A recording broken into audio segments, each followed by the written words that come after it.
A worship.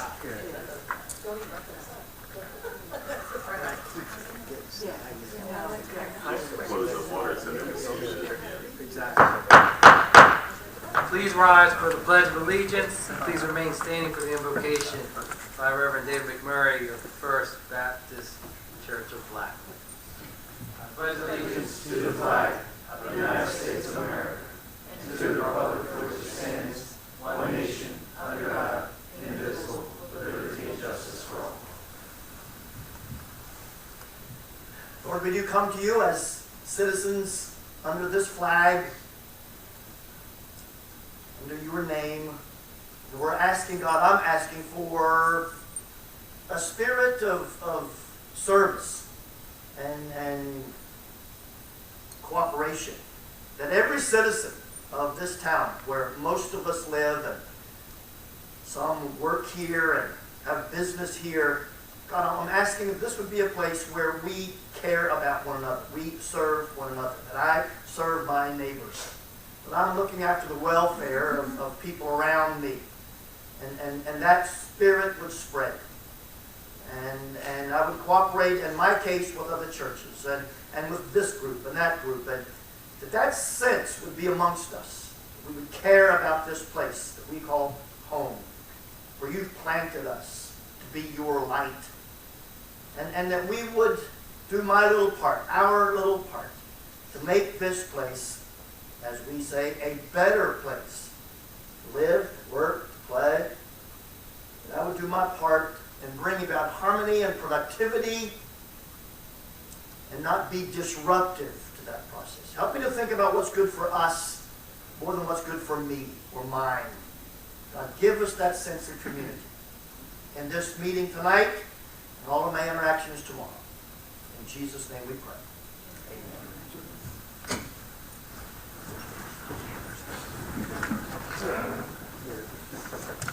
Thank you, Reverend. This regular meeting of the Township Council is being held in accordance with the schedule meetings of the Township Council established and adopted by the Township Council, which schedule designates the time, date, and place of this meeting. Adequate public notice of this meeting has been provided pursuant to the Open Public Meetings Act. We are using an electronic amplifying recording device in order to obtain a clear and audible record, and we request that all those wishing to speak be recognized and state your name and address directly to the microphone. The recording device will be still utilized by the Township Clerk's Office for the preparation of minutes and shall be the official record of the Township Council meetings. Madam Clerk, roll call, please. Mr. Hutchison? Present. Mr. Owens? Present. Mrs. Stubbs? Mrs. Winters? Here. Mr. Mignon? Here. Mrs. Strato? Here. Mr. Mercado? Present. Mr. Carlemere? Here. Mr. Cardis? Here. Mr. Lechner? Here. Chief Earl? Here. Mr. Chabot? Here. We have a resolution to begin our meeting to go into closed session. This is to discuss workers' compensation with our outside counsel. Entertaining time period will probably be approximately 15 minutes or less. Entertain a motion to go into closed session. I'll make that motion. I'll second. All those in favor? Aye.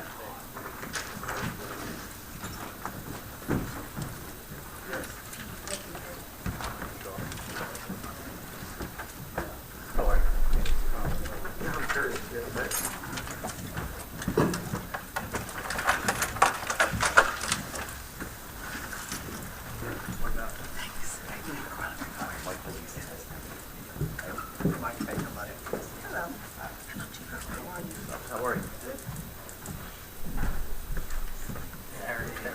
Don't worry. All right. How you doing? Good. How about you? Good.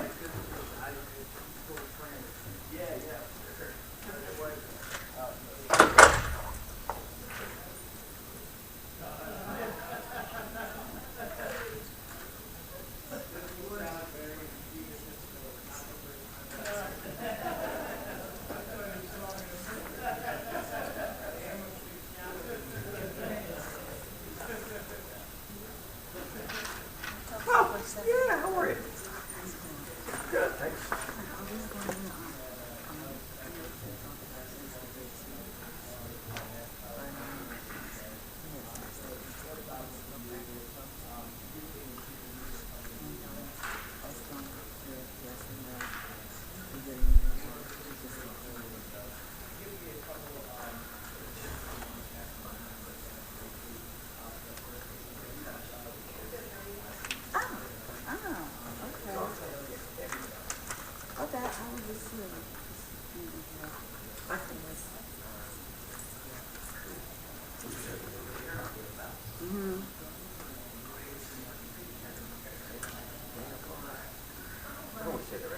not true, but there is. We get a lot, which is good. We get a lot of, which is good because people call us and they're willing to share. You know. Yeah, and we, Carol and I, have been, since running the office calls, over to the fires and the I was so embarrassing. I was like, what? You're good hands. I said, you gonna lock me up? He said, no, it's coming yet. But, one while I'm going to the talking to people now, well, you know, I'm like, okay, so that's why we have volunteers and things, because I really don't get involved in this area. Yeah.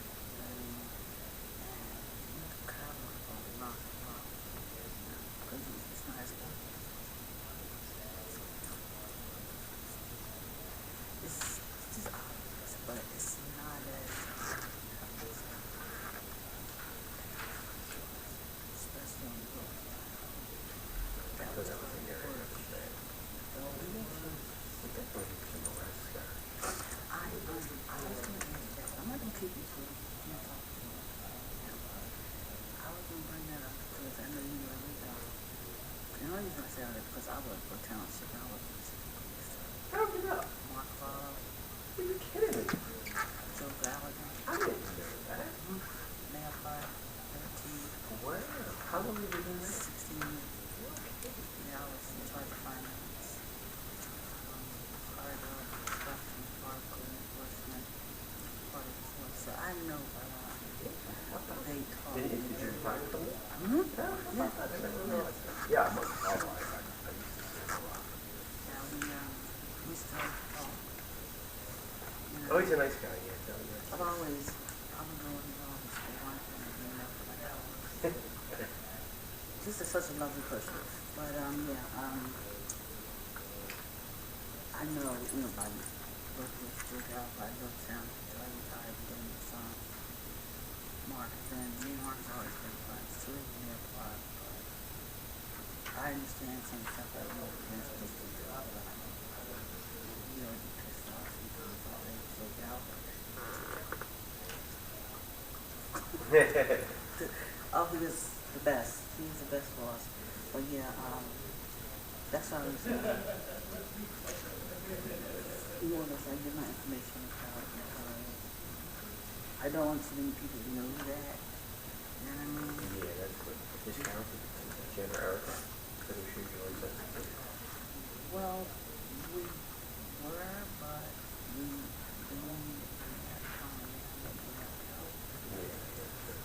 You know, because reaching out, you could text me everything that's going on now. You never know if you're going to intercept log, and I'm paranoid about that, especially when it comes to business. I've learned that. I'm working for a town, so it's better face to face. Yeah. Or however you do that text me with that nextdoor.com and everything like that. I can't do that. The part, well, Kids Who Clean, that's what it's called. They're called Kids Who Clean Club. They have the park is excellent, but geez, they don't do it. Because when I see all that rain, Yeah. and I was walking all onto the green asphalt. Ah. And I don't know if you know Tony, he takes care of the park. I think so. We, on National Night Out, I was taking pictures so I could get to Kettle. But then Tony filmed the whole thing, and he walked all the way around, and it's washing away the foundation. But as far as just the way it looked when it was built, that's just the way it looks now, except for I see the walls, it's starting to wash away. And they need to fix that before, because I know my kids who later can probably take it away apart. Yeah. Kids. And it's not Very younger ones, it's like the older ones, they know the karate kicking and stuff. And, the park is spotless. Yeah. They keep it clean. And I'm down there in the morning and in the evening, since it's been built. I'm down there every single day. Wow. And I found coats, iPads, watches, and I throw all this stuff in my trunk. And then when I see the kids get off the bus, I just came and I said, does anybody know who God has you for yourself. And plus, you know, they're really good too, because they find stuff, they'll come and give it to me. Or if they know a friend who left their clothes or they need sneakers. Yeah, that's okay, you took the But that's one thing that the kids in Britain really are taken care of and, you know, respected. We have a little problem with the teenagers, you know, but we have a person that lives on that street that if anything, she will call me and then I'll which happened several times, like they got fourth or fifth time they got the message. And then she called again, I went down there myself, so I could see it myself. And they were just sitting there on the aisle, we were just sitting there because there's nothing else for us to do. And I said, the teenagers, other than that, there's nothing for them to do. And I said, they went to the park to get away from it. Sometimes they just get away just to get away from home. Yeah. Because of home life is so, I don't even know this was kids telling us. So that they be around and friendly, they go over so quiet.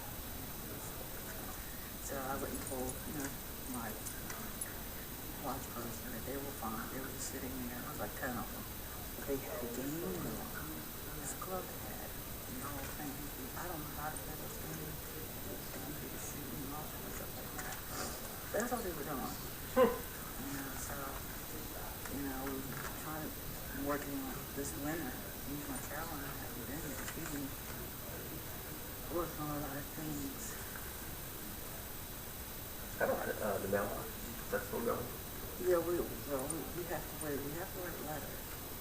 And we wrote a letter to Lowe's to see if they're going to still partner with us for that deep discount.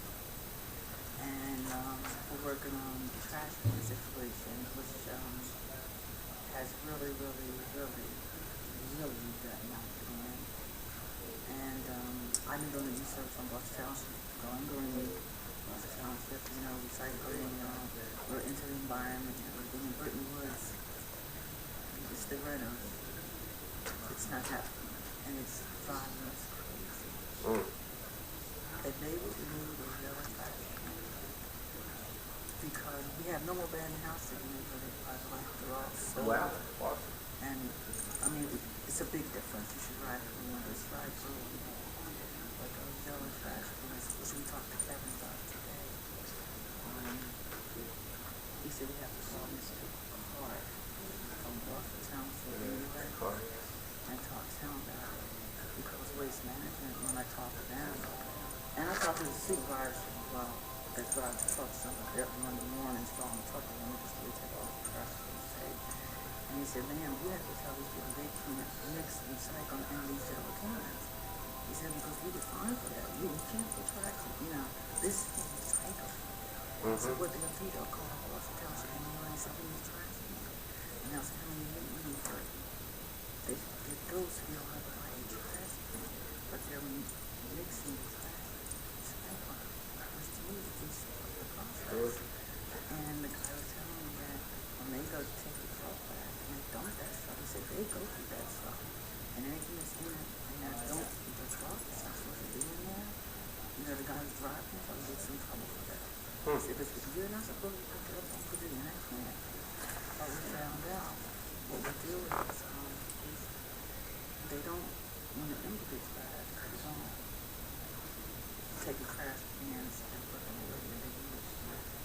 So we get like 2 weeks. And after 2 weeks, we go around and tag them and say, and waste management told me that I could do this. I told God, I said, put on me, take this. And take it on there, and the guy who takes trash, but they will not take the trash out. Because it was a township. So, we're supposed to call Mr. Carter. Yeah. And talk to him. Well, Carol said she was going to call Mr. That's but, I mean, you remember what it looked like before, you know, and you look now, you can see there's a big difference. When we get in on the trash can, the whole perception, the whole development would change dramatically. People do. I don't understand. Well, other than that was my one concern because the kids were bringing and saying, Michelle, don't pick it up. Take a picture of it and, then she don't pick it up. It is. And that's all I said. That's why I said, tell me that color. That was in October, that's it. So, I noticed there's a big difference. We've seen a couple of states go kind of crazy over the summer. Coming from those it was kind of upsetting. I didn't know what to do. So I just let him go. He was 14. Yo. Good, sir. Thanks. No problem. Very quick and exactly what I asked for. Thank you. All right, no problem. Yep. But you look tired. I think it's like I'm flying off those. That is. I just thought it was funny. Didn't mean to disturb you. No. But thank you so much. Thank you. I appreciate Keep up the great work, though. Making a big difference. it. We're trying. Thank you.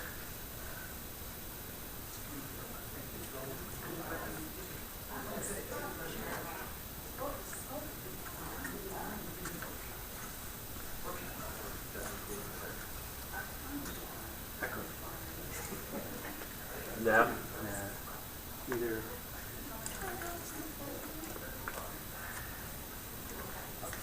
situation here, I'm not logging into the most updated permit thing, or hasn't been applied.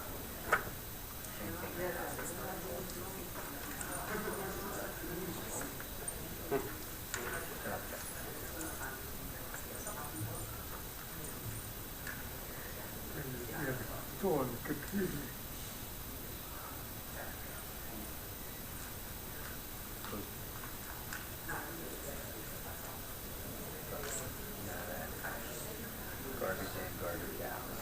Yeah. Oh, yes. We heard one. Yes. You know what I mean? New systems.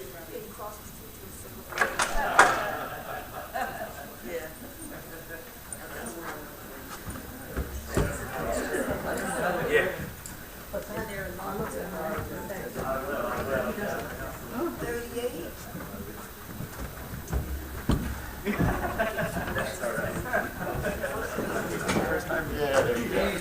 Take care.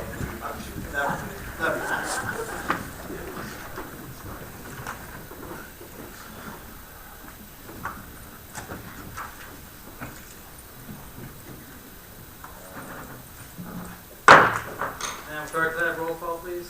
Mr. Hutchison? Present. Mr. Owens? Present. Mrs. Stubbs? Mrs. Winters? Here. Mr. Mignon? Here. Mrs. Strato? Here. Mr. Mercado? Present. Mr. Carlemere? Here. Mr. Cardis? Here. Mr. Lechner? Here. Chief Earl? Here. Mr. Chadwell? Here. We discussed 3 workers' comp settlements with 3 of our employees. And they're going back to our attorney's going back to their legal counsel to resolve those 3 settlements, the 3 cases. Okay, we now have our public portion. This public portion is for agenda items only. Anyone wishing to speak, please raise your hand. Mr. Polidoro.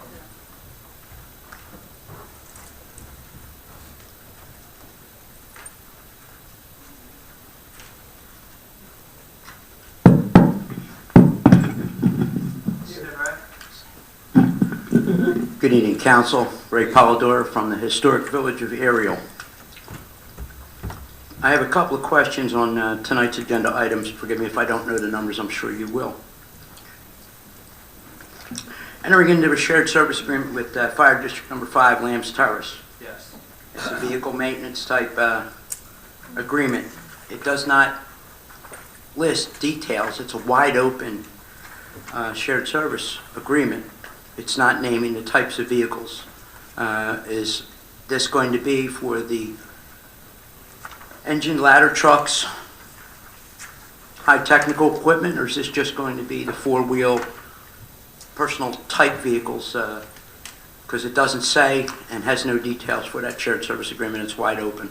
I believe it's open-ended, but Mr. Karsh, you want to add to that? Yeah, it would be for any vehicle that we're able to service fix. There will be probably situations where we're unable to work on vehicles because of specialty items that need to be repaired.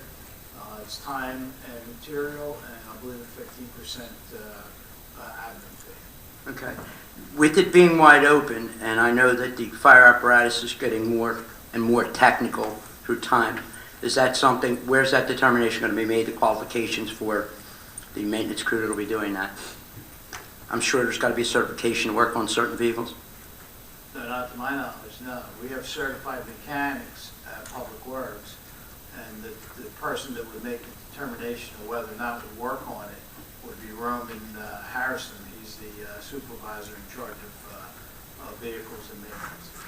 Do they have any experience with the high-end fire apparatus, trucks, ladder companies, He has towers? experience with a multitude of vehicles, diesel, we have 7-yard dumps. Okay, just because it was open-ended, I wanted a little clarification on that. Second is, looks like you're voting on a bond, $7 million bond. Is that correct? Defer to the council president. We have a bond ordinance that we're putting on for our first reading. Okay. And a lot of these are capital items that are not included in regular budget, that you have not budgeted for. Is that correct? There are capital items that deal with sidewalks, streets, improvements to some of our facilities. Playgrounds, hockey rinks? You got it, yes. All right. Half the time that you bond for various playgrounds, recreation centers, as you did with Brittany Woods, that had long awaited and needed a playground. You bonded for that in 2017, and then wound up getting grant money for that. Again, I'm wondering if you're going down that road again where you're borrowing for that and wind up getting grant money to be able to provide for that, which would be two sources of income for the same project, as you did with Brittany Woods. Okay. There's a yes or no on that.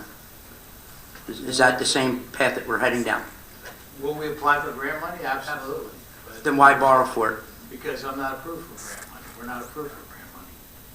I'm making an application. When you get the grant money, do you ever reimburse or make an extra payment on the bonds? If we get it. Okay.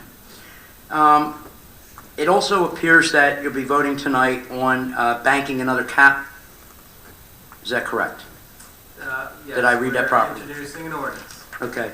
If you vote no on banking another cap, does that mean the tax increase next year would be limited to 6%? You couldn't go higher than 6%, am I correct? No, this has nothing to do with the tax levy cap. There are two caps. There's the appropriation cap and there's the tax levy cap. This deals with the appropriation cap. By passing this, it enables the municipality to bank appropriation cap, not levy cap. Okay. This has nothing to do with the levy. But it does allow you that if not used, you can use it at a later time, correct? Is that To do the the purpose of banking? Appropriation cap. Okay. All right, that's clarified. Thank you very much. Thank you. Anyone else? Mr. Sweet?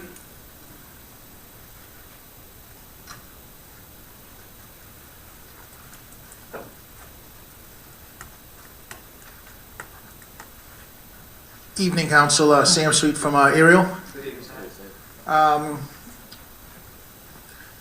Mr. Carter said after it was read, I could get the breakdown of it, or Yes. can I get the breakdown before so I can ask questions about certain items, or no? Well, there is going to be a hearing at the second reading, but my colleague on council received this recently, and this hasn't even been introduced yet. They haven't voted on it. So I can provide that to you after the meeting.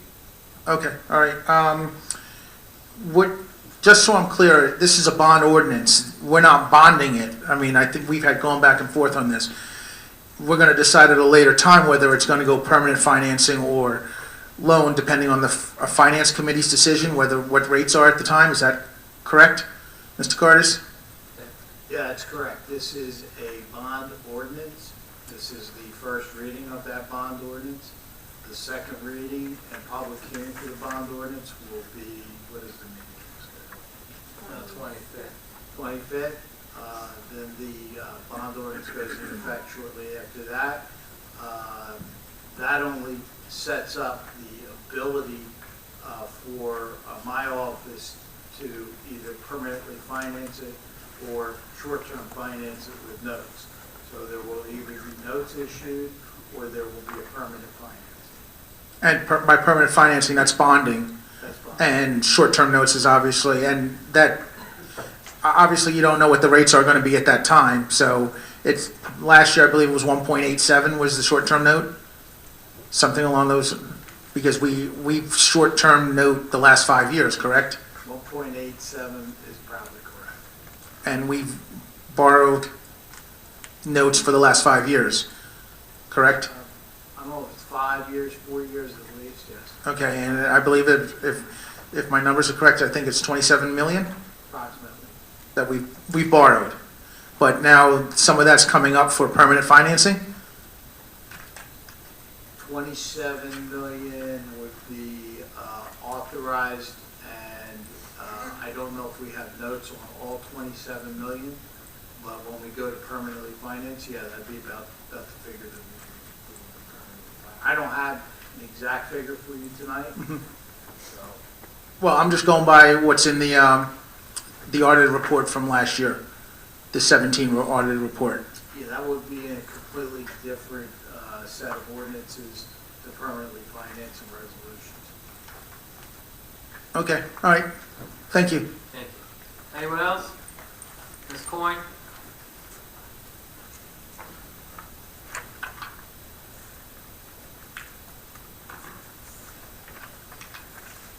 Denise Coyne, Shoes Landing Road. I sent a question in regarding the redevelopment areas. Did you get that? Yes, I did. Okay, so you'll read that Do you want later? me to ask you questions now, or do you want me to No, you address it when can- we get to the ego portion? I'm sorry? Do you want to ask your questions now, or do you want me to address it when we go to the ego portion of our meeting? I was hoping you'd read it because I broke my reading glasses and I'm having a hard time reading. So that's why I sent it in.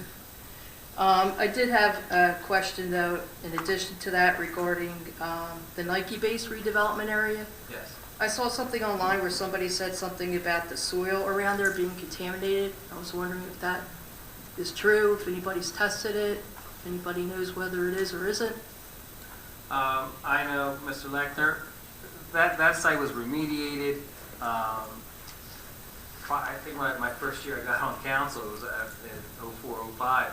It was a complete remediation was done of that site. Mr. Lechner, do you want to add to that? I don't know where your source is from, but the town received a no further action letter from the New Jersey DEP, which basically says everything has been remediated for all uses, residential, commercial. On both Okay. sides. Yeah, on both sides without any easements, which means there's no areas that's set aside as being, And was that a result of the Army cleaning the area up? no, the Or township cleaned it up. the township cleaned it up? Hmm. Okay. All right, and then, the bond ordinance for tonight regarding the $100,000 for the preliminary costs for the redevelopment studies. Can you tell me what the costs are involved with that?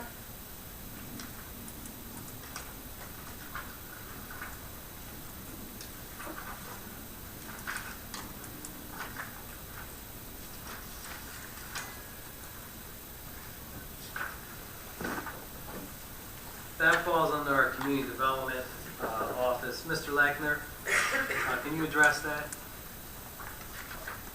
I don't have it in front of me, but what I suspect what it's for is to reevaluate the Blackwood West redevelopment plan, which is, 2004. It's over 15 years. 15-year probably update of the Blackwood West redevelopment plan. And then south of the Blackwood West redevelopment plan is the village of Gloucester Township along the Black Horse Pike, south of Meadows Diner. Roughly from Meadows Diner to College Drive. It's the second study. Third study is for an expansion of the College Drive redevelopment area. Okay, but what's involved in the studies that they cost $100,000 is what I'm asking. Do you have to do Professionals. Professional, T&M Associates is the township's appointed plan redevelopment planner. And then the fourth one is a study of Lakeland. Okay, so I guess what I'm doing is, what I'm asking is, what do they have to do? Do they do like surveys? Like, what do the professionals do? What's in this report? Well, I guess you're entitled to get a copy of their proposal, if it's once it becomes a public record, and they can tell you what they do. But basically, they have to research all the lots. In layman's terms, I don't want to speak on their behalf. I'm not doing their plan. But basically, they have to research all the lots. And there's a lot of properties. There's a lot of lots actually in the Blackwood West redevelopment area and the village across Gloucester Township. The College Drive is not so much. That's about 10 lots. Okay. And Lakeland is roughly 560 acres. So that's a big area too. Okay. All right, and then the last. Attendance of meetings, they attend meetings and things of that nature. The studies that they provide, and there's going to be reports, and they tend to be very comprehensive. It serves as basically a blueprint or a plan for that particular area, and it updates it. So I was looking for a little bit more from Mr. Lackner. Yeah, There's a lot of stuff that's contained in that. The plan that we've had for the last 15 years has to be updated. There's uses that probably were brought up at that time were not feasible. Off the top of my head, I think about when there was a study done on Blackwood Clementon Road and talked about narrowing the roadway, having green space in the middle, having a lot of the commercial properties that were there moved closer to the Blackwood Clementon Road. They used to call them a term called gray fields, where if you go down Route 30, the old W.T. Grant property, I don't think it's there anymore, is it? Harry, where they do the training, the officers do training and ride around right-hand side on Clementon.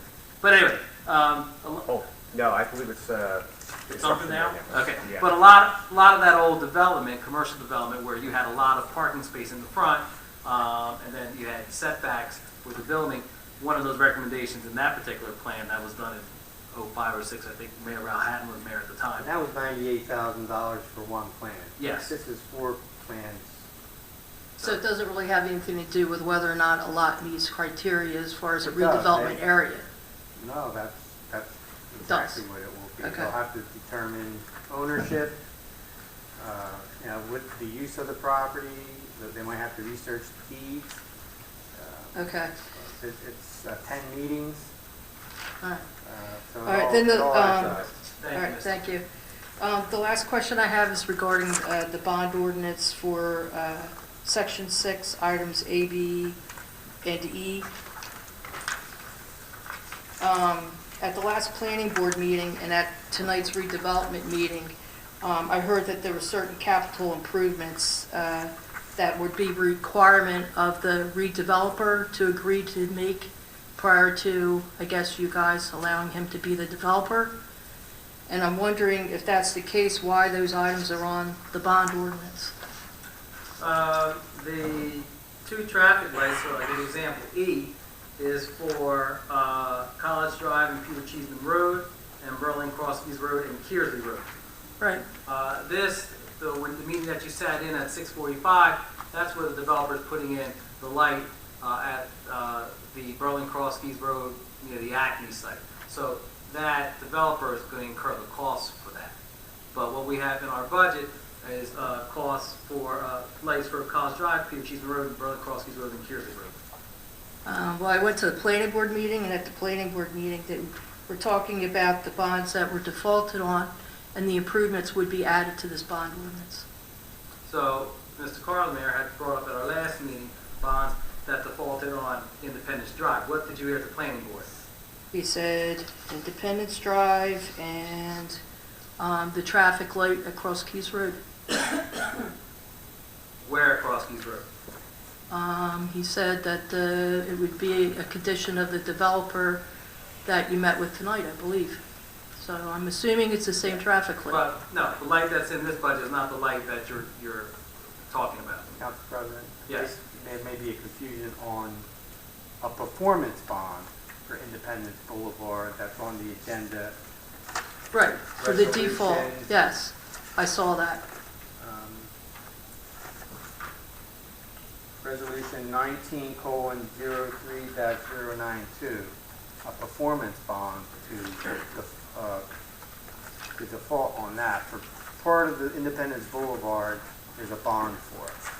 So that 92 is to default, to call the bond, Mr. Carmack explained, to receive those monies in order to complete that portion of Independence Boulevard. It has nothing to do with the bond ordinance. Okay, so that was A just. performance guarantee provided by a bond as opposed to cash or a letter of credit, a surety bond. Okay, Not so a- those, Not a bond ordinance. right, so that was separate from this bond ordinance? Yeah. Okay, all right, thank you. Thank you, Ms. Gordon. Mr. Paget, you're still interested? And Mr. Crowe?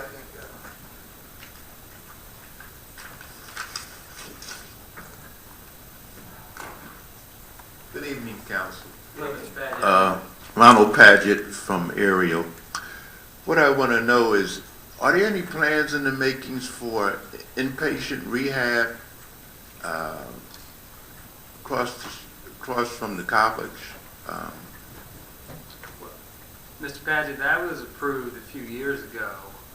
Well, first it was denied by the planning board, and then that developer went to court and prevailed in court, and it went back to the planning board, and it was approved.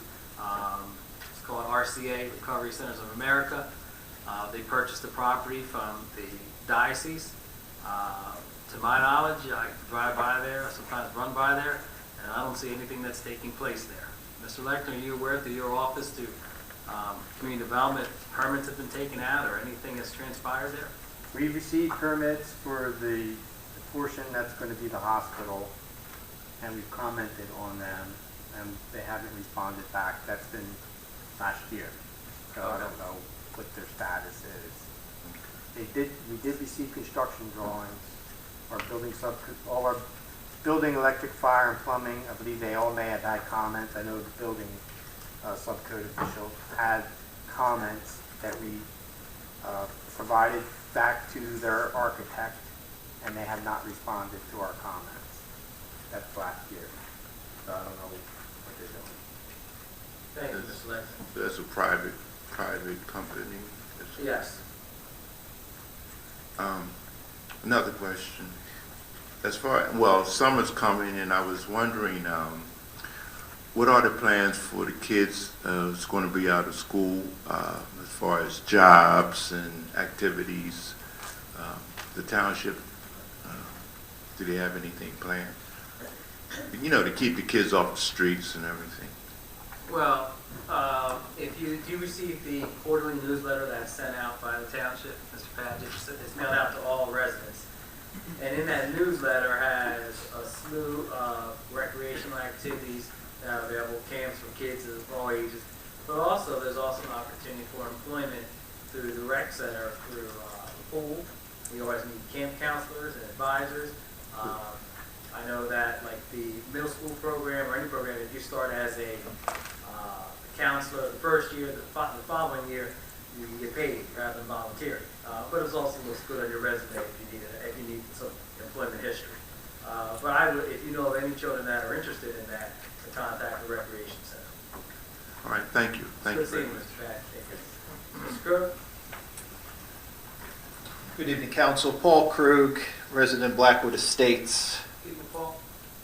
Resolution to exclude the public from discussion, is that up to the discretion of the council? Well, yes. Okay, I'd just like to ask council in the future, in particular, in the highest priority, line item 5, matters involving purchase, lease, or investment using public funds, if we could keep that public and vote to keep it public through the resolution. also earmarked line item 4 and line item 8 as potentially needing to be public as well. So you're looking at Resolution 81, line 4, line 8. What was the other one, sir? Line item 4, 5, and 8, I would put line item 5 as the highest priority. To make public. Yes. Okay. Okay. Noted. Ordinance 1903, the bond ordinance, based on what I had heard, that doesn't get voted on this evening? It's introduced and there is a first reading and then a second reading. At the second reading, there's an open hearing for it. Okay. I'm going to keep it pretty short and simple. I'm going to ask the council not to vote yes for the bond ordinance. I evaluated the township's finances and debt, and I really didn't see a necessity for us to accept this bond. So short and simple, please vote no on the ordinance. Mr. Krug, you are aware there are some street improvements on here. At our last meeting, that's something that you requested for your street, the entire street. That's correct. I believe that those improvements can be worked into the yearly budget. Based on what I saw online open to the public, we ran a $5.4 million surplus in 17 and a $4 million surplus in 18, which would be $9.4 million. This ordinance is $7 million, which is $2 million less than the surpluses we have run. So I think it's well within the budget of the township to do those things. I will also bring up the efficiencies I mentioned in the second half of the public forum later tonight. Going back to what was brought up a little bit earlier, which was the planning for Blackwood West and the report that will be done. Was there a report done in 2004, and how was that utilized to invigorate that area? Mr. Lechner? There is an ordinance adopting the Blackwood West redevelopment plan in 2004. Okay, but what were some of the things that were contained in that plan? It's a document that I can make available to you. I mean, Was it utilized, I guess is my point, because we're about to spend another $100,000. I would ask council maybe to vote no on that. Spend another $100,000 for another report, and yet we had a report in 2004, which, in my humble opinion, yielded very little results in economic development for Blackwood West. I disagree. In that report, it contained improvements for sidewalk improvements, starting with the Walgreens, going into downtown Blackwood. It addressed aesthetic standards for building owners that did not keep up with their property. We held their feet to the fire. The palace was renovated. Anyone who's familiar, I'm not sure if you were here in town at that time. That wasn't a pretty sight. So there were things that were addressed in that document that did move forward. They would fulfill all the things in that document? No. But now it's time to refresh that document. So I respectfully disagree. Fair. Sir, your Thank you, time's up. Council. Is there anything else? Okay, thank you. Anyone else before we close the public portion? Ms. O'Donnell.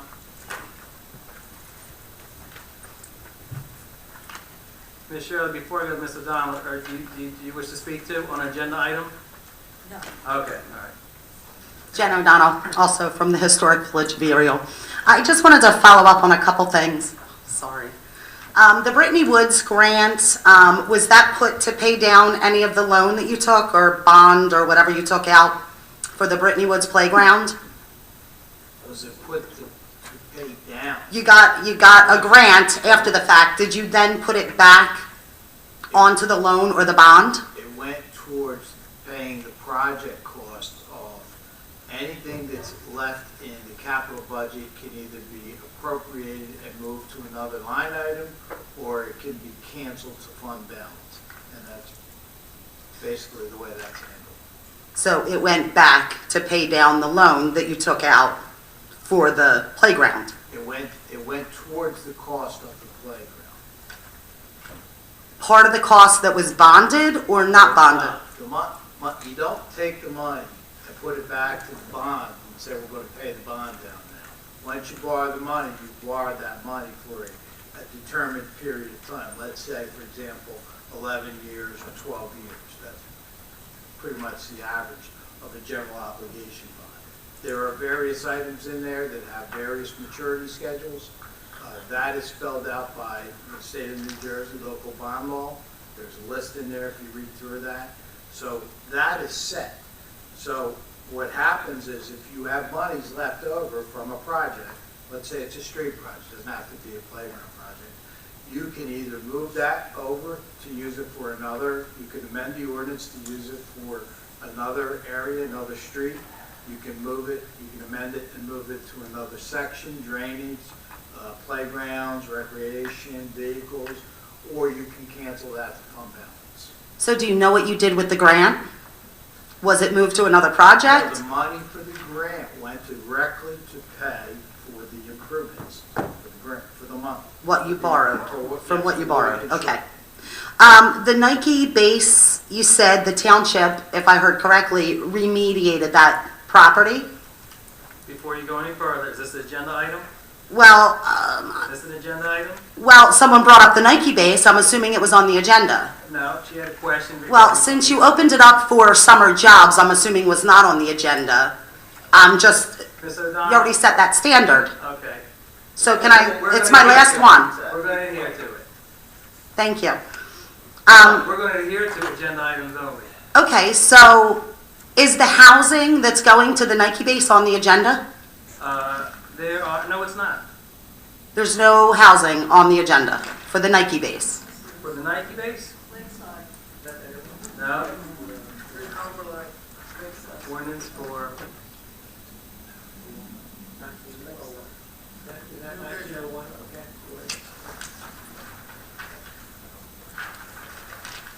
No, that's not. No, it's not. So Come back to it in the second portion. what I find interesting is that you allow other people to speak on things that are not on the agenda, but you're going to ask me to wait.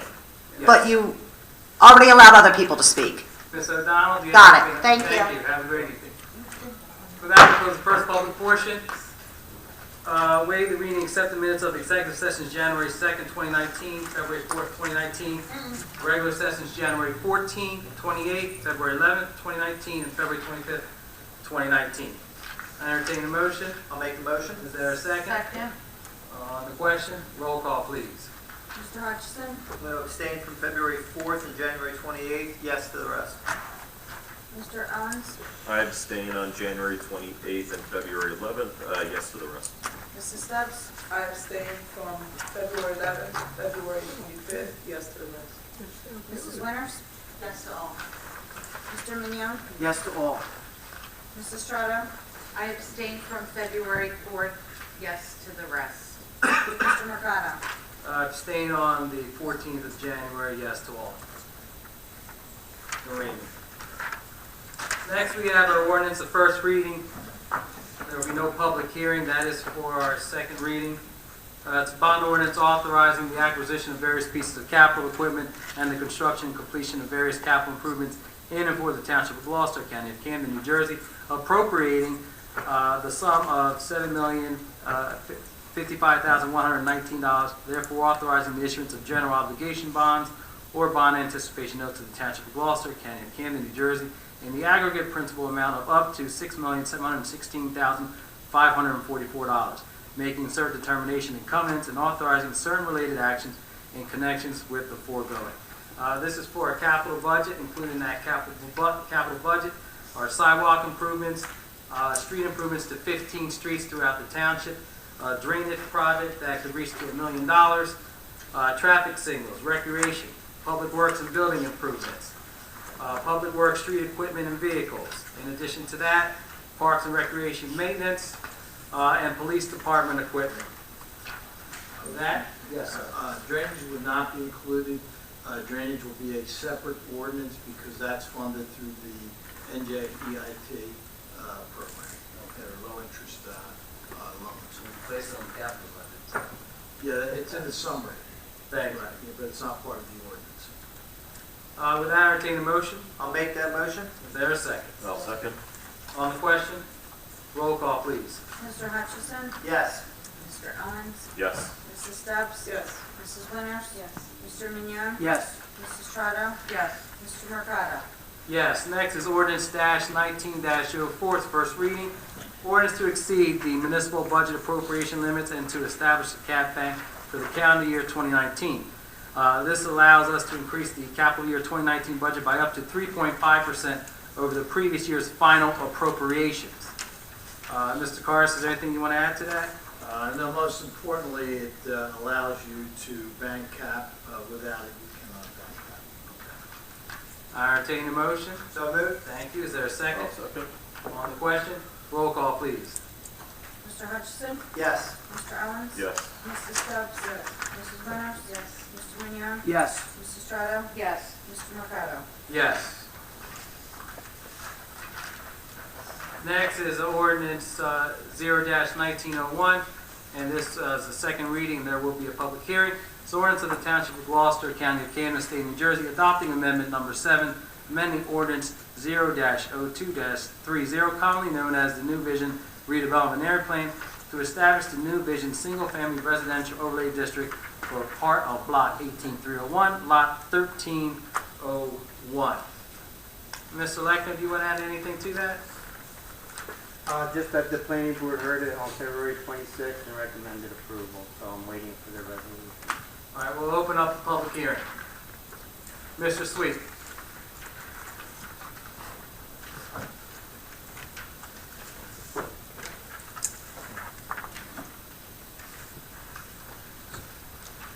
Good evening again, Council. Sam Sweet from Ariel.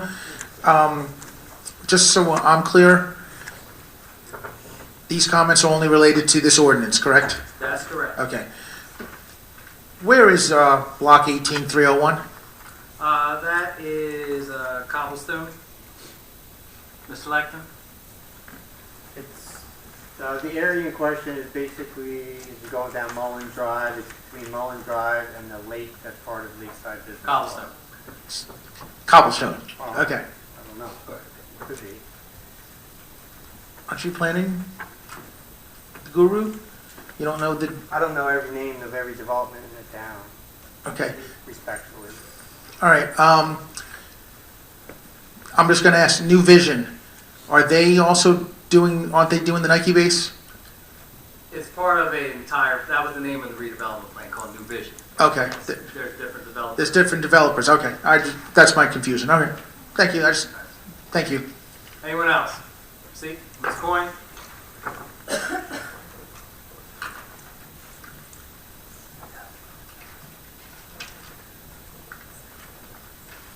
Will there be a tax abatement for this lot? I have no idea if they have if the tax abatement, if they've asked for it.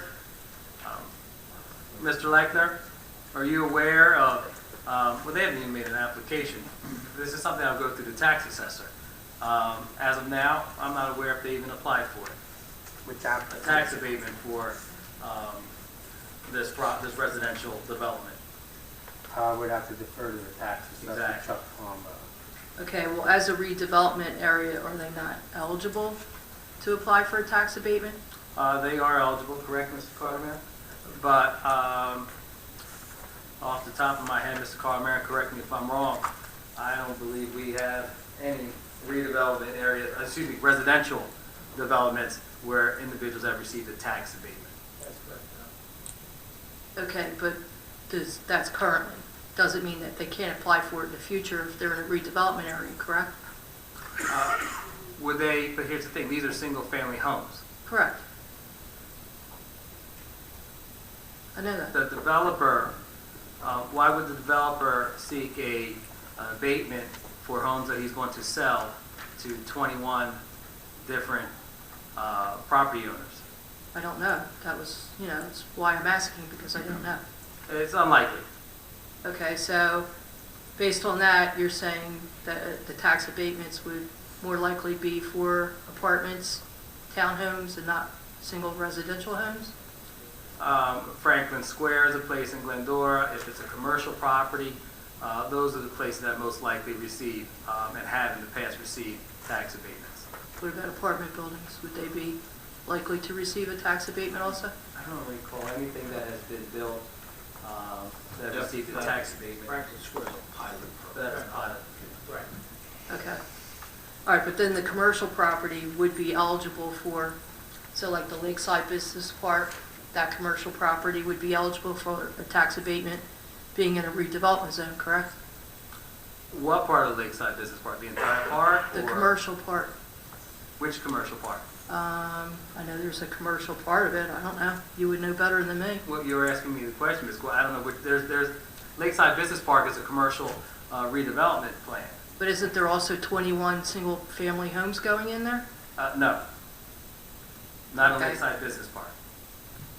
You're the Lakeside Business Park? New Vision, that's across the street here in Cobblestone, these 21 homes. Okay, so it's not part of the same, It's a New Vision redevelopment plan. It's as, think about it as a big parcel that extends over different communities. And the residential component most likely will not receive a tax abatement. okay. But the commercial property? If there's a commercial component to it, that person could make an application, that developer. Okay, thank you. Anyone else? Mr. Sweet? Before Mr. Sweet comes up, is there anyone else that would like to speak on this? And Mr. Sweet, you're the last speaker.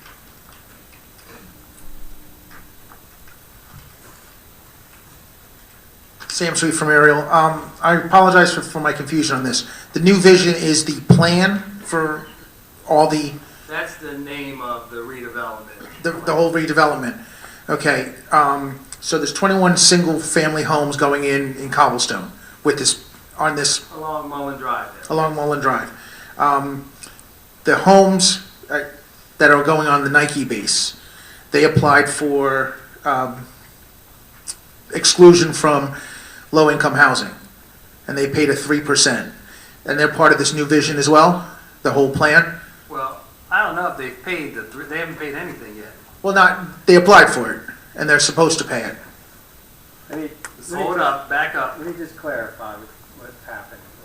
The Nike, Williamstown, I need to maybe, Go ahead. the property on Williamstown Road, the township's property, the Nike base that people refer to as the former radar site. That property was zoned, for lack of a better term, it was redevelopment area for New Vision single-family residential, detached residential housing. We only received an application, I guess, the 7th, last week.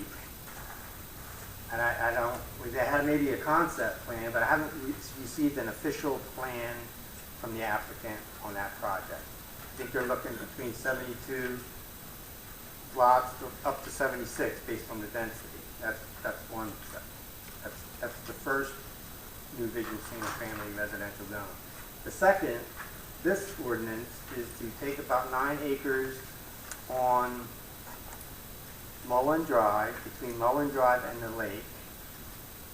It's now just vacant ground, which could maybe support 20 plus homes, maybe. I don't know. We don't have an application yet. Right now, it's zoned for commercial businesses. If somebody wanted to build an office park there, commercial uses, that is a permitted use right now. But this is going to allow single-family homes on that piece to be basically consistent with the single-family homes across the street. Okay, Right but, now, it could be built commercially. no, I understand that. I guess I'm not being clear with my question.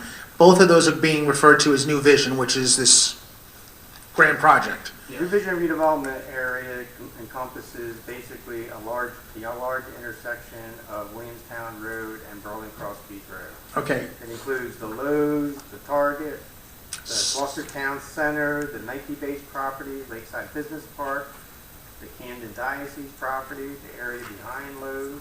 It's Okay. a large area. so the Nike base with the New Vision, 2 council meetings ago, or however many, they were paying a 3%, potentially, they were going to apply for a 3%, I forget what it's called. It would be they would pay in lieu of building affordable housing inclusion areas, Yes, part of their project. part of the project was a The ordinance allows them to pay a developer's fee in lieu of that, which is 1.5% of the equalized assessed value. Okay, so does this new vision portion paying that as well? Yes. They would be allowed to pay 1.5% of the equalized assessed value like every other single-family dwelling in the township. Okay, If you so, built a new home in Gloucester Township on an infill lot, you would have to pay 1.5% of the equalized assessed value of your home. so if I bought a plot of property and decided to build a home, and it's not low-income housing, I'd have to pay a 1% to 1.5% developer's fee per home? That's correct. Okay, that's all I have. Thank you. Thank you. I entertain a motion. I'll make that motion. Thank you, Mr. Owens. I'll Is there a second. second? Thank you, Mr. Owens. On the question, roll call, please. Mr. Hutchison? Yes. Mr. Owens? Yes. Mrs. Stubbs? Yes. Mrs. Winters? Mr. Mignon? Yes. Mrs. Strato? Yes. Mr. Mercado? Yes. Next, we have our resolutions and consent agenda. Any council member would like to remove any of these items, or any item, please speak up. Hearing none, I entertain a motion to accept the consent agenda as presented. So moved. Thank you. Thank you. Stubbs on the question. Roll call, please. Mr. Hutchison? Yes. Mr. Owens? Yes. Mrs. Stubbs? Yes. Mrs. Winters? Yes. Mr. Mignon? Yes. Mrs. Strato? Yes. Mr. Mercado? Yes. Earlier today, this evening, we had a meeting with MRD. They are a developer, and they met before the redevelopment entity. MRD is interested in redeveloping an area along Independence Boulevard and the Berlin Cross Keys Road section within the New Vision redevelopment area district. I am walking on resolution R1903-094 to name them as the redeveloper of that block 18301, lot 1002. I entertain a motion. I'll make that motion. I'll second. On the question, roll call, please. Mr. Hutchison? Yes. Mr. Owens? Yes. Mrs. Stubbs? Yes. Mrs. Winters? Yes. Mr. Mignon? Yes. Mrs. Strato? Yes. Mr. Mercado? Yes. We received a GTE Gov Access email from Denise Coyne at 1062 Landing Road, Laurel Springs, New Jersey. Question for council. Question 1. I know of 6 submitted or requested redevelopment areas including New Vision, 72 single-family homes, MRD LLC, 180 apartments, Cross Keys MZL commercial site, Lakeside Business Park, 21 single-family homes, Newman Gloucester Reserves, 180 townhomes and or 70 single-family homes, and College Drive, 360 apartments and possibly a hotel. Are the number of the housing units per project on the list correct? On some of these projects that are listed by Ms. Coyne here, there are some that have applications have been sent in, and there's some that are pending.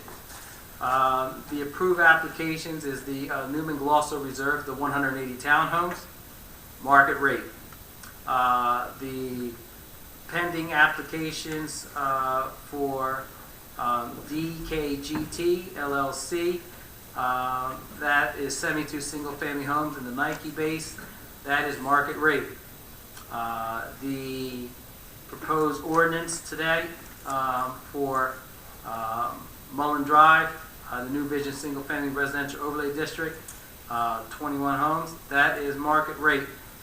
The College Drive redevelopment area, M&T Gloucester Partners, it is 90 apartments in a 100-room hotel. Those apartments are market rate. There's also application for, Mr. Leckman, this is 2 applications, correct? 90 and 270 for a total of 360? Yes. Okay, 360 apartments. Those are market rate. For many years, the college has a desire to have housing for their students and their employees adjacent to the college to make it more of a college feel. And this is something that I believe this developer is interested in doing with the county. And last, let's see, the Cross Keys MZL, that's a pad site located where the old Checkers was on Cross Keys Road. We don't know what the particular project's going to be there at that time. Are there any more planned or requested housing projects in redevelopment areas? If so, where are they and how many units will they have? As of right now, other than the ones I've mentioned, no, but there are projects that were approved. South Winds across from South Winds on Era Road, across from the Board of Education office going down the Black Horse Pike. But then again, that was a project that was approved in the last decade, and nothing has moved forward on that project. And then there's the Lakeland redevelopment area, which is the Gloucester Township Housing Authority for Senior Campus 2, Phase 2, 75 apartments, age restricted. That project was approved also, I believe, in the last decade, and that has not moved forward. Are these, letter C, are these projects eligible for a 30-year tax abatement?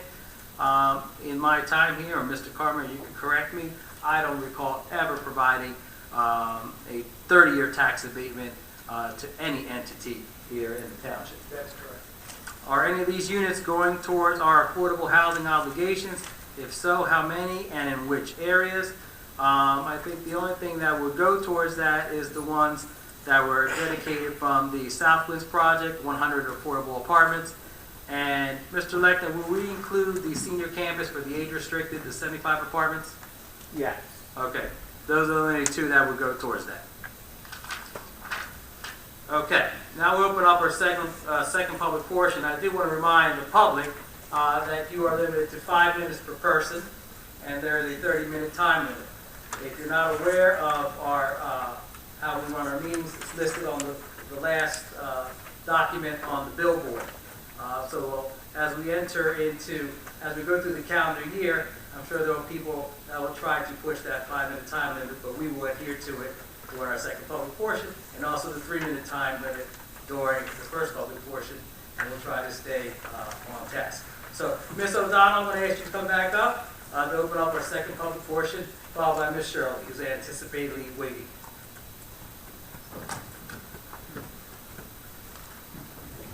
Jen O'Donnell, Ariel. The Nike base remediation, do we have any idea how much that cost? I'm going to say 10 million off the top of my head, Mr. Cardis. No, more than that? No, less than that. The entire project? Yeah.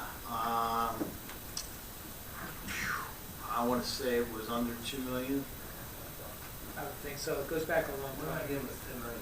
I apologize. Goes back many years. I remember 1.7 million. I would think that's. Can I continue on?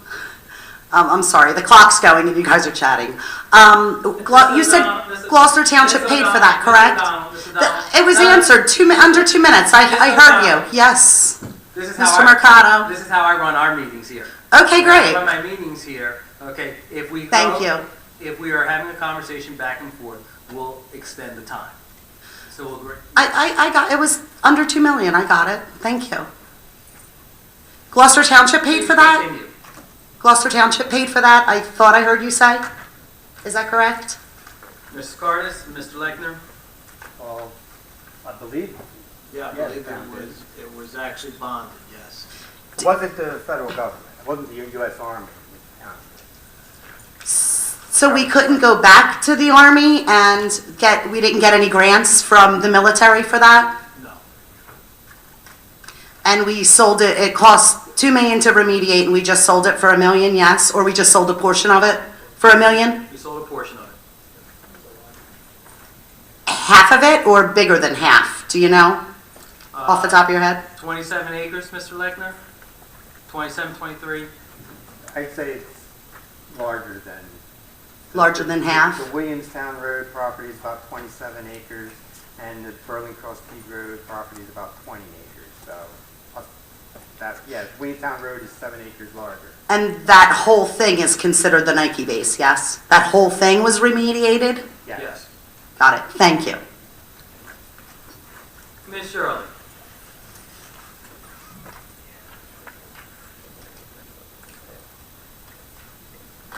Hi, I'm from 29 Brookshire Road in Cyclical, New Jersey.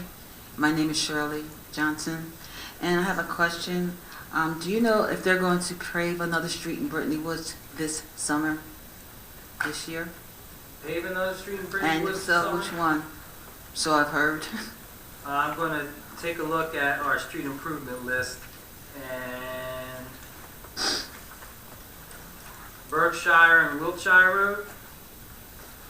Oh, I don't know. That's what I was asking. No, those, I believe the shires are. Yes, in it's Wood. Brookshire, Edinshire, Hampshire. Berkshire and Wiltshire. Those are the ones? Those are the ones that we have earmarked for. Okay. And my next question is probably to council. Who's the attorney? Mr. Carlson. The solicitor. Before, when we first started our organization, the Brittany Woods Community Action Group, we would go and put the flyers on the mailboxes, and we were told that was illegal. Now, we're going to be going door to door starting our summer, well, actually our spring cleanup, and we're going to be giving the flyers to the residents. Now, that's not called like soliciting, is it? We're not soliciting for business. We're giving them an update of everything that's going to be happening in our community under the Brittany Woods Community Action Group. We're going to let them know about National Night Out, our spring cleanup, which starts in May, and also how to take care of the trash. That's what we're going to be doing, and we will be probably bugging code enforcement again, you know, with trying to help us to get the people to understand the rules and regulations of trash and how to clean up, and if you don't, you get cited for it. Because we've been at this will be our third year, and we, you know, if you ever, you know, have the desire to, I wish you would, to come through the neighborhood, and there is a big difference, huge difference. All of the houses are sold, rented, renovated. Now we just got to get rid of the trash cans. So all the kids are doing good. We had a summer project this winter where when it snowed, they went around and did, the people who are disabled shoveled their driveways and, their driveways and their sidewalks. And this summer we have the National Night Out, and we're planning different things for them to do at the park. We're talking to little kids. And I would really like for the council to take in consideration of, if you can, think about it, talk about it, give us some ideas what we can do with our teenagers. Okay? Thank you. Thank you. Back to your soliciting thing. No, it's not. And you don't have a non-soliciting sign there, no soliciting in your development, do you?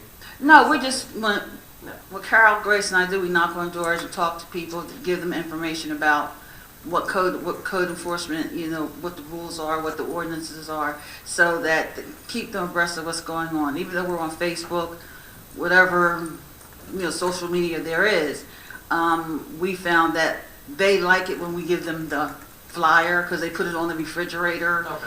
You know, and especially if there's events going on, like our cleanup is coming in May, and we won't have to do as much as we've been doing over the last 2 years, but we're still going to continue to do so. And we were going to be handing out the flyers door to door. We just didn't want to be in any violations. I don't foresee any problem there. Okay, but thank you. Have a great evening. Mr. Polidoro?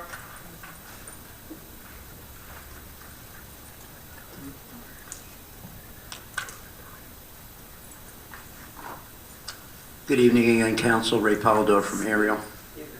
I missed the last regular meeting. I was having way too much fun at the school board meeting.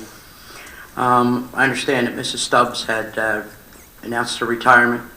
I wish you congratulations and enjoy every moment of it. Thank you very much. The current architect for the township, a listed architect, is that Garrison? Is that correct? No, it's Curran.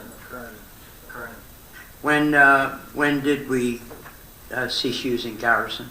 About how long ago? I never used I don't- Garrison. Garrison was more of an architect that worked for school districts. Okay. He specialized in They come up, when you research them, they come up under the glow twip. That's what made me draw a conclusion to. Okay. But when you bring them up, it comes up under glow twip. And do you happen to know how long they were representing the school board?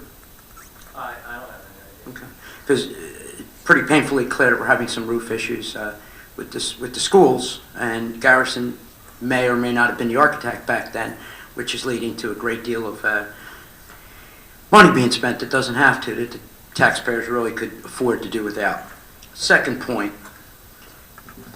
it took me a while to put this together, and it's very unfortunate that I didn't pick up quicker on this. But it seems that you guys do things backwards, and I don't mean everything, but you borrow money for a project with the hopes that you'll get a grant.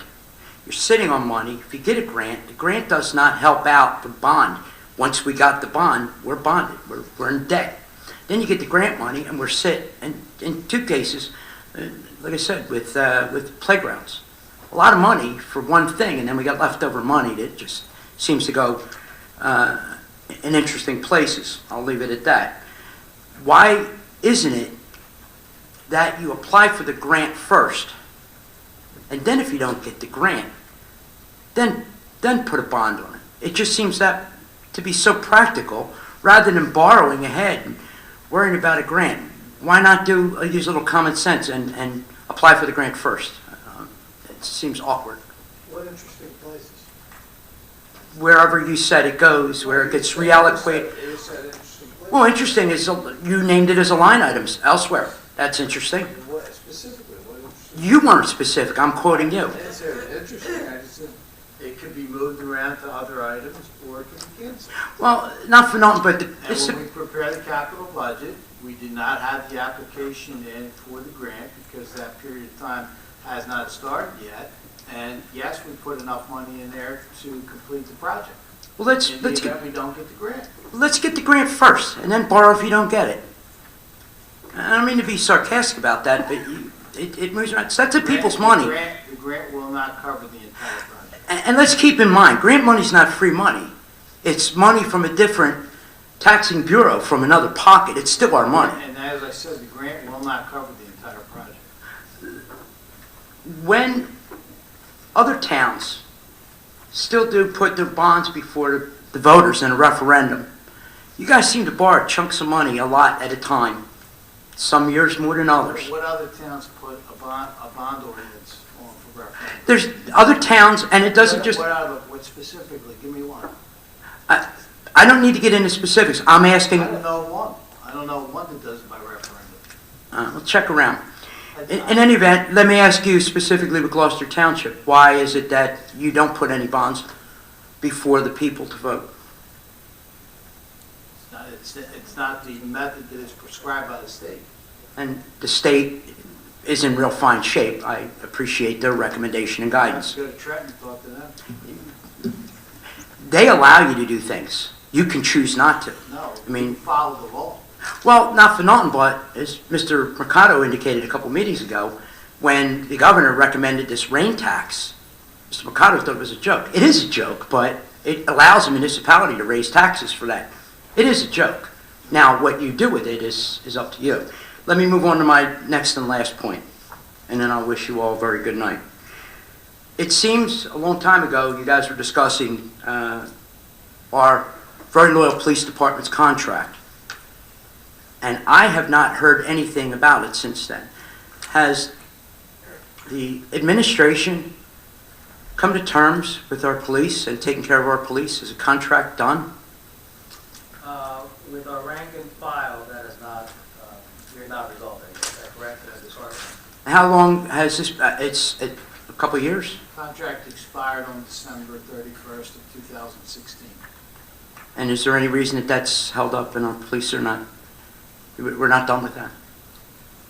They have not expressed any desire to come to the table. They are waiting on a decision in a superior court case. Okay.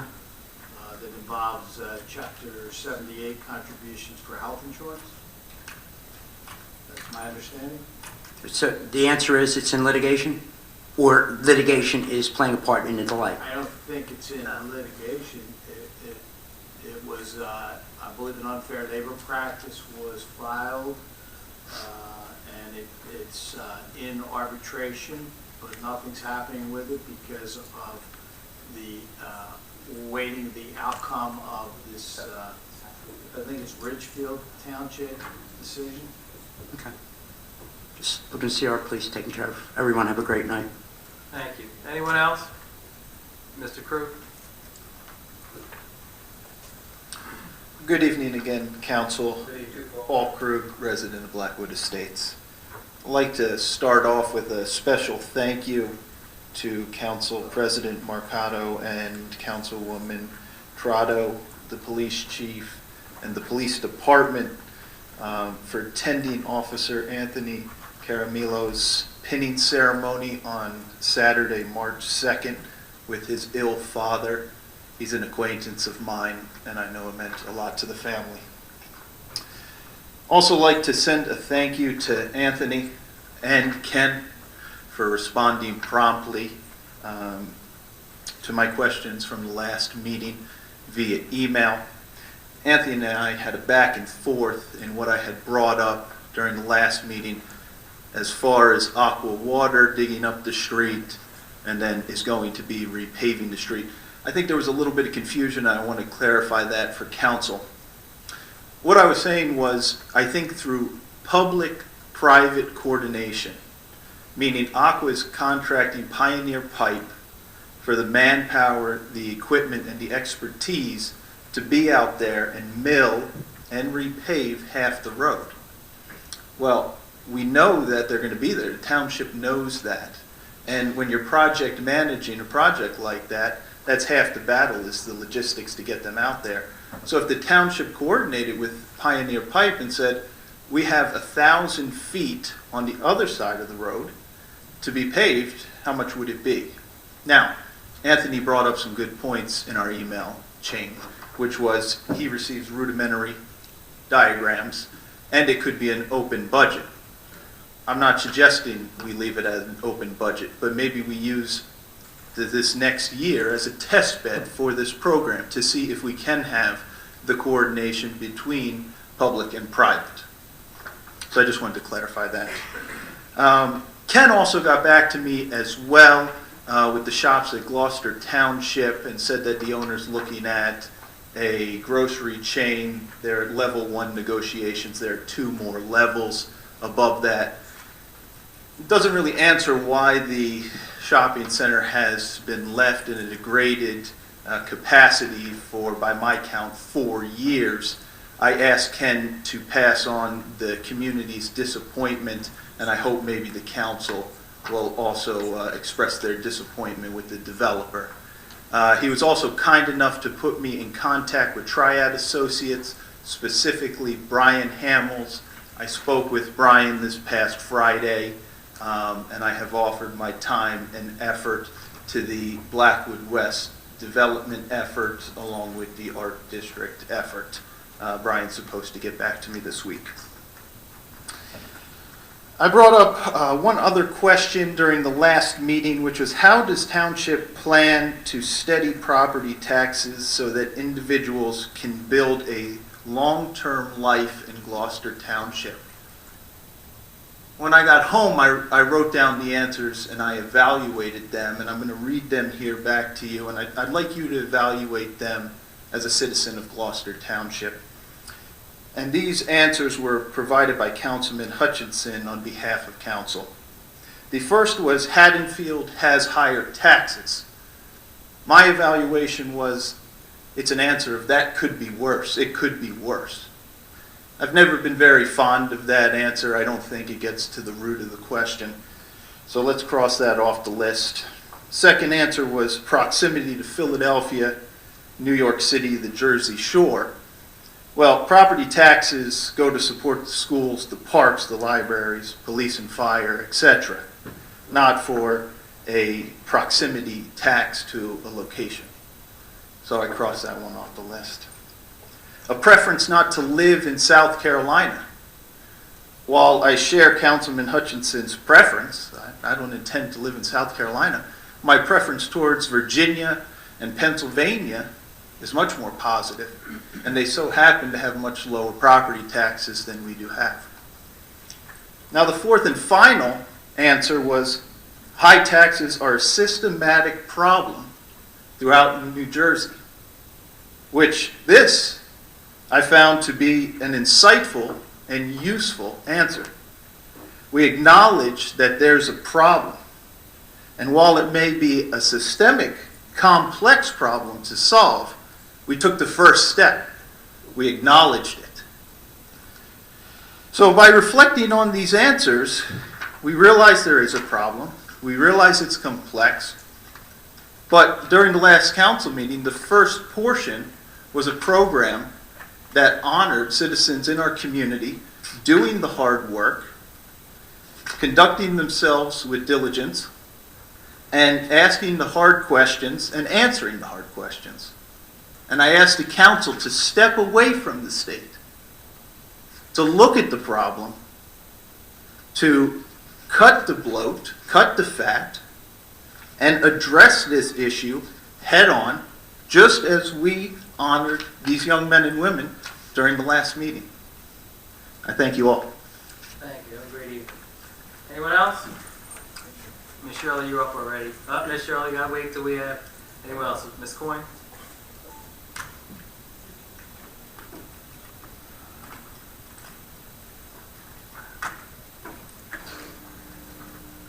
I have a question regarding the increasing the, I apologize, I'm having a hard time saying, increasing the cap bank from 2.5% to 3.5%. Did we do that last year? Yes. Did we do it the year before? Yes. Done it every year? Where does that money go to? I understand it's like an excess that's kept in reserve or something. Is that correct? Mr. Cards? It really doesn't go anywhere. What it does is it enables us to exceed the cap, appropriation cap amount that the state sets. We still are subject to the tax levy cap and the calculation under the tax levy cap workbook. So what it does that you would not be able to do if you didn't have the ordinance, and most municipalities pass the ordinance, it enables you to bank any cap that you're under the 3.5%. So in some areas of your budget, you may be able to control that. For example, tipping fees for solid waste disposal might come in under 3.5%, and that represents about $3 million of our budget. Health insurance, on the other hand, could go up to 5%, and so it basically looks at each area of the budget and what the percentage increase was. Okay, so it's not any type of reserve that's kept for emergencies or? It's not a pot of money. It's not set aside of anything. It's a calculation figure. So is it something that could be planned for, just asked, like that figure is asked for in the budget, or no? When you pass the ordinance, what it does is it allows the Division of Local Government Services who review, that's the area at DCA that reviews all of the budgets for all the municipal entities, whether it be a municipality, an MUA, a fire district. It enables them to look at that, and then they know that you have passed that ordinance because it becomes part of the budget. So there's a calculation in the budget itself. If you go on our website and you pull up the state budget document, you will see several pages in before you hit the revenues, a cap calculation formula that is calculated based on the passage of that ordinance. Okay. So it really doesn't have anything to do with planning. I mean, as far as like in doing the initial budget. Like, I don't understand why we have to ask for this every single year. Only in terms of what we could budget appropriation-wise. It does have an effect on that planning aspect of it, because if you have capped bank, then you're permitted to go a little bit higher on the appropriation side. There have been times when the state has set the cap limit at 1%. Well, 1% is not realistic. And maybe somebody out there is listening to me say that, but Well, doesn't that have to do when with? you have fixed expenses that are going to, for example, pension expenses and other expenses in the budget that are going to definitely exceed 1%, it's not realistic to be able to say 1%. That's why they allow you to have an ordinance to go to 3.5%, because they know you're not going to be able to stay with 1% and be able to safely operate. All right, but the 2.5 is related to the cost of living increase, correct? They vary that every year. They set it at a different rate. That's what they set it at this year. 2.5, so we went 1% above that. Yes, that's Okay. correct. Thank you. Mr. Sweet? Mr. Sweet will be our last speaker of the evening. Ms. Shirley, do you need to come up after Mr. Sweet? No, I'll look it up on the website. Okay. Evening Council, Sam Sweet from Ariel. Do I have to say that every time I come up? Okay, just, Well, hold on, Madam Clerk. Would you like me to say it every time they come up?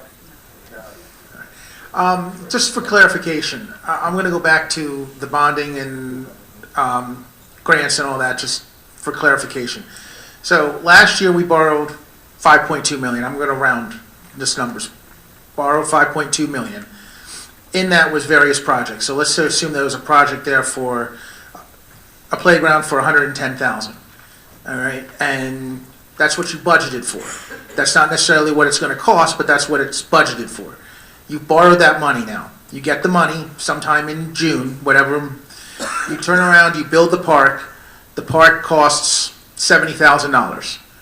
All right, so now you budgeted for 110 or that in that. You got 70. You turn around, you apply for a grant in September. You get a grant. I'm making this number up, $35,000. So now you've only spent $35,000 technically on there, but you budgeted for 110. All right. So now you've got $35,040 that you didn't spend, $75,000. That $75,000 can be used to, you said, elsewhere. It can be used to do other projects. It can be used to do similar projects in that particular section of the bond ordinance without an amendment. If it's going to be moved to another section, my recollection, Mr. Carlemere might know better than I do, but I'd have to check with bond counsel. If you move it to another section, for example, with a useful life of, say, 10 years, like roadway improvements, you would need an amendment to the ordinance, which means you would have to have an ordinance, a first reading, a second reading. All right. So, Or it can be canceled to fund balance. okay. So in that scenario, you have a roadway. Let's just say you budgeted 200,000, and then during the project that comes in. Let's just say, make it easy, 275. You can move that 75,000 from the playground to that. Only with an amending ordinance. With an amending ordinance. All right. Now, So, let's say, for example, your example of the streets, there's a $2 million streets budget. We come in under budget. We come in under budget by 100,000. We are permitted to add a street and to do another street from those funds. so you could do another street but you've already borrowed the money. Without doing an amendment to. Without doing an amended for the streets. But if you moved it from the playground to the streets, you would need. Now, what if you said moving it out of it? So could you move the 75,000 to say something that pops up, like I'm just going to use.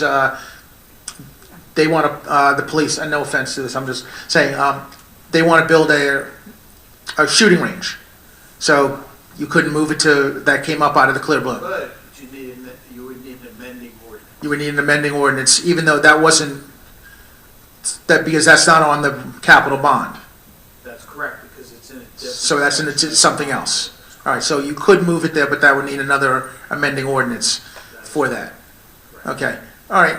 I'm just trying to get clarification of that. And then just for clarification, again, the bond ordinance that we're voting on next meeting is not necessarily we're bonding it, it's just an authorization for you to go out and spend money, essentially. Authorization to fund the projects that are listed in the bond ordinance. Which eventually means spend money to get to the projects done.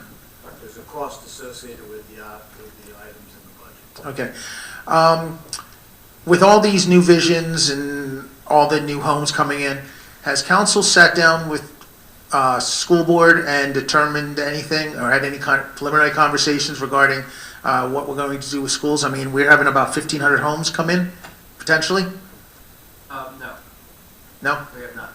Is that on any agenda at all, or no? Sam, and I've said this before, I'll go on the record saying that 10 years ago we had 8,200 students in our schools from K through 8. We have 6,300 students in our schools now. Okay. I'm not trying to be smart. I'm just asking because, you know, some schools are, I mean, I think some schools are at capacity, but some aren't. I realize that. And some are, you know, some classes are at capacity, others are not. So I didn't know if there was a conversation. No, I think that conversation would take place internally with the Board of Education and the superintendent. The likelihood of probably moving some of the boundary lines. You know, if there's been talk, I'm not sure if the parcel of land, you know, the Lakeland parcel that the county owned, has that been sold yet? There was talk about selling a parcel of land by Lakeland to a developer with 300 homes. That was something that was out there. If that became a reality, those students that are in the Lakeland area, they go to Gloucester Township Elementary School. Gloucester Township Elementary School has 242, 243 students. They cannot accommodate that. So that's a discussion that would have to take place. The superintendent and the Gloucester Township Board of Education, as far as maybe moving boundaries or having a certain portion carved out and go to a different school. Cobblestone was developed. That development, everything that surrounds it goes to Lilly, but that development goes to Erie Elementary School, and that was based on enrollment numbers. So that's, now, as a body here, and I don't know if the administration has had a conversation with the superintendent or the Board of Education, but 10 years ago we had 8,300 students in our schools. So there are certain schools that can have space, that can accommodate it. My office used to be located at Lewis School. And a lot of the administrative functions of the school district is centrally located there. But at other times before, they were in different parts of the school district. So, but that's a conversation I think that you would take back to the Board of Education and to the superintendent. All right. I have 2 quick questions. Sure. Time up? My time is up, but you look were, at the clock. I don't know. you were doing a lot of talking, so. All right. Okay. With going back to legalization of marijuana, in Barrington, and I'm not sure if this is a state ordinance or a local ordinance, so I'm going to ask council if you, or Mr. Carlemere, that legalization of a marijuana dispensary cannot be within 5 miles of a school. I could answer that without looking it up. Chief, do you know anything? I've heard of that, but I'm not sure where it's granted. I'm not sure how it's done. Is there any? He's very interested in this. He brings this up a couple times. He wants to get on the ground floor. Yes. No, I really don't, but Mr. Carlemere, do you mind researching that and getting back to me? So your question deals with a facility, a dispensary. It was I believe it was Barrington. Barrington was going to put in, looking at putting a medical marijuana dispensary there, and came up that it can't be within 5 miles. 5 miles long. Yeah, so but that was what they said, that they knocked it out because of law, and they said it's state law, but I couldn't find anything, so I decided to ask counsel on that. And then, quick question for Chief Earl. I'd asked this question, I know crime is down in the township overall, but what about just with respect to the actual outlet centers? Is the crime down there as well, or is it rising, or what's going on with that? Just with respect to the town. Just respect to the outlets, I mean, I would say it's pretty stable over the past few years. I'd say in the first year, there was definitely less shoplifting type of crimes than we've had over the past few years. I don't know the reason for that, whether there's just more stores or so forth. But over the past few years, it is actually stabilized. And I think even in the past maybe 6 months, we've seen, without scientific proof there, but some changes for the better, some less. Okay, all right. Thank you. Why do you ask that all the time? Because I'm curious as to the crime levels But why, with the outlet centers. yeah, why there that you continue to ask? It's a simple question. Why wouldn't we be concerned if there's higher crime at the outlet centers as opposed to the rest of the township? We sit there as a township and say we have these beautiful outlet centers. But if the crime is high there, no one's going to want to come there. So I want to know, and we've said that I believe crime is down 36%? 34, 36. Okay. So I'm asking. Who says that crime is high there? I'm asking. Nobody said that. I'm just asking the question. I'm not making an accusation at all. I'm just saying, how does that area compare to the rest of the township? Is the town, basically the crime at the township or at the outlet centers being decreasing as well as the township is? That's all. And I think as a council, you guys should be concerned if it is, if it isn't, or what the levels are. Especially if we're going to be putting businesses in there, or trying to put businesses in there to draw, people to move into all the homes that are coming in under the new vision. I'm sure that, there's businesses that would want to come in, especially if we're putting 1,500 new homes. We already have, 65,000 residents? So, that's all. Does that answer your question? No, but that's fine. What didn't answer it? Okay, Thank you. thank you. We have a closed second public portion. Calling the directors. Mr. Gromeo, Nothing to report. Mr. Hardis, Nothing to report. Mr. Lucknow, I have nothing to report. Chief Earl, Nothing to report, thank you. Mr. Chadwell, Nothing to report, thank you. Mr. Hutchison, As always, it's nice to see people come out to these meetings. Have a safe trip home. Mr. Owens, Thanks for coming out tonight. Two quick items. If you go on social media, you hear a lot of folks have issue with potholes, which I think we all do. But apparently we're in cahoots with all these different repair shops. So I just put it on the record. If you do see a pothole, you can fill out a form right on our website. You can text the word pothole to our city bot at 856-644-6414, or call Public Works at 856-228-3144. And note that Public Works only repairs township roads. The county is responsible for county roads and state for state roads and highways. There's a map that shows what is a county road, what's a state road, or you could probably talk with Public Works. They could explain it to you. Next, just congrats to Chief Earl and your men and women of the Gloucester Township Police Department. You've received several recognitions lately. The 2018 Leadership in Community Policing Award, the 2018 One of America's Most Livable Communities for GTPD, the Project SAVE program, 2018 Innovation and Governance Award for Building Community Trust Beyond Body Cameras Initiative, that's through the New Jersey State League of Municipalities. And then in 2018, the National Night Out won first place in New Jersey and 7th place in the entire country. So as always, congrats and thanks to the men and women of the police department. Mrs. Winters, or Mrs. Stubbs, I'm sorry. Thank you everyone for coming out this evening. Ms. Shirley, I would like to commend you. I have been through Brittany Woods. I have friends who live there and have visited throughout my time in the township, and to see the change that you and Ms. Grace have brought about, what you've ignited in your community, needs high praise. It's just nice to see people investing in their community together as a group, organized and making their communities better. So I just appreciate the message. Thank you very much. And thank you everybody for coming out.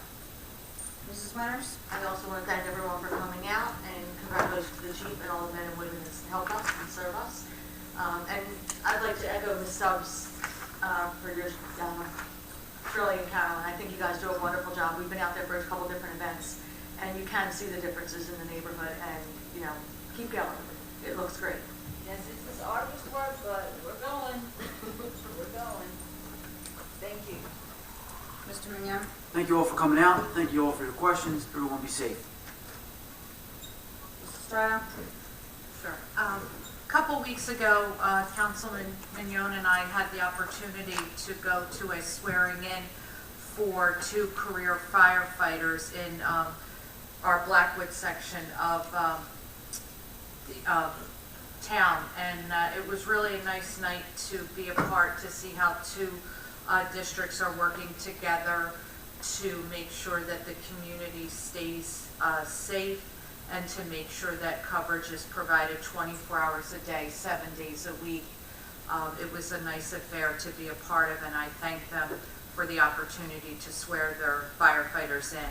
And also, I just wanted to make mention, I've seen a lot on the internet about the fact that President Mercado and I had the opportunity to attend the swearing in of Officer Anthony Caramiello the other week, and I just have to say publicly how impressed I was with the police, the chief. All your men and women were just putting that together that quickly, and what you did for a fellow officer, I don't think there's any words that can possibly say what I feel inside, but to be a part of that and to see the emotion on Anthony's father's face and to be able to pin his badge was just, what an amazing gesture by your police, and it speaks volumes for the police force that we have in this township, and I'm so proud to say that I am a part of Gloucester Township, and to be able to be a part of that day was something I will never forget, and I thank you for that, and my prayers continue to be with their families. So congratulations to your police force for pursuing that and making that a reality for Anthony. Thank you. Mr. Mercado? I want to thank everyone for coming out this evening. Our next meeting on March 25th, we are celebrating Women's History Month by honoring individuals that have made a difference in our community, women who make a difference. We are still accepting nominations up until this Thursday at 4 o'clock. If you would like to nominate anyone, you'll nominate them. There is a nominating committee that reviews those nominations, and we're looking for individuals that made outstanding contributions to our community, and you can send that to the clerk's office by 4 o'clock. With that, I'll entertain a motion to adjourn. Is there a second? All those in favor? Aye. Have a great evening, everyone. Yeah, me too.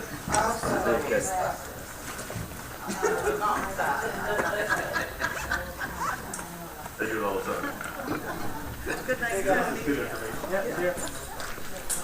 Good night, thanks. Take care. You too. Congrats, Chief. Yeah, thank you. Good job, as always. Thank you. Good night, Chief. Good night. Good night. Thanks again. Yeah,